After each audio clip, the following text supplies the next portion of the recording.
Closing arguments began today in the trial of a Navy SEAL accused of murder. 40-year-old Special Operations Chief Edward Gallagher allegedly stabbed an ISIS prisoner to death and posed for photos with the corpse. Prosecutors also say he shot at non-combatants. Gallagher has pleaded not guilty to all charges, and if convicted of murder, he could face life in prison.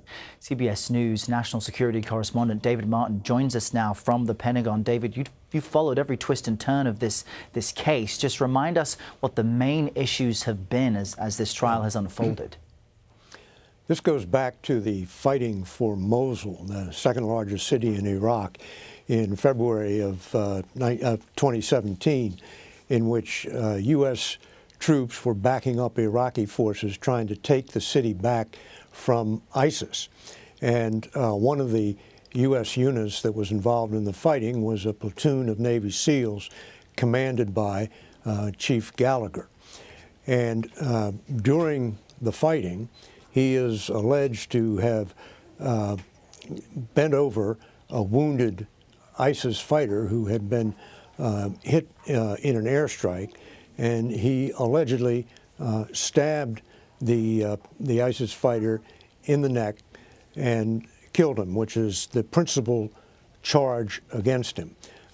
He then is alleged to have posed with the corpse for a photo, and he is, as you said, he's also been accused of taking pot shots at civilians. And once the members of his platoon reported him for these alleged war crimes, he is also now alleged to have threatened them if they turned him in. So one of the other charges against him is obstruction of justice.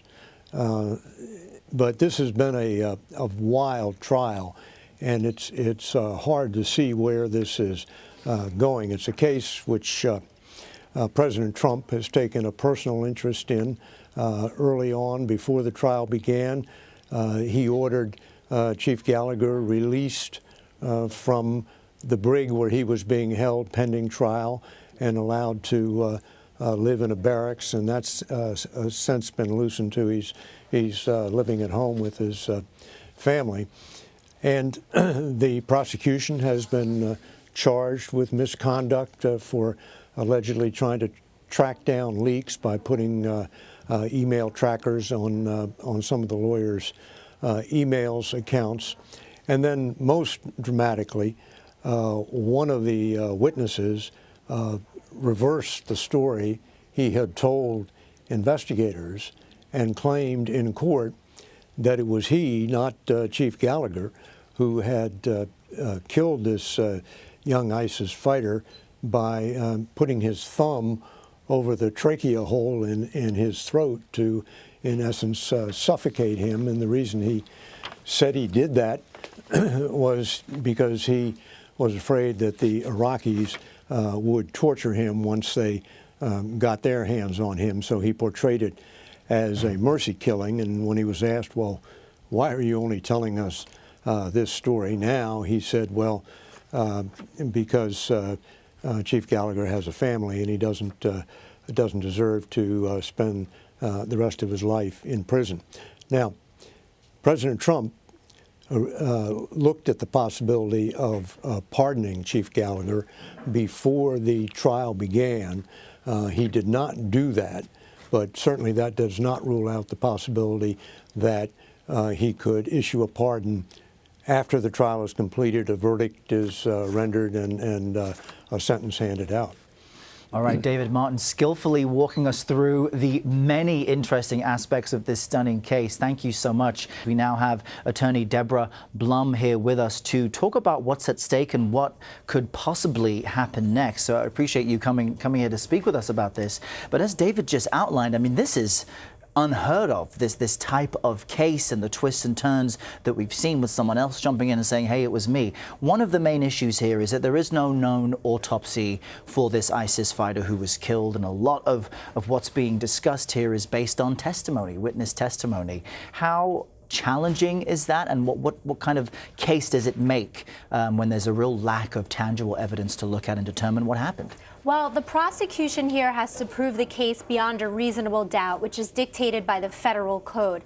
And based on all of the doubt that has come out during this trial, it is unlikely that they are going to get a conviction. We have heard from numerous individuals that there's no direct proof. For example, he's charged with shooting at civilians. That's a heinous thing, but no one came in and testified and said, I saw Eddie Gallagher pull the trigger. And in terms of the shooting, the forensic pathologist, the stabbing, the forensic pathologist said that there's no stab wounds that he observed when conducting his investigation. And what about the SEAL medic who testified and said he saw Gallagher stab the prisoner, but this medic was the one who suffocated the individual to death afterwards? How much does that muddy the waters for a clear conviction, which you don't expect? Well, it's going to be up to the jury if they believe and take his testimony at face value.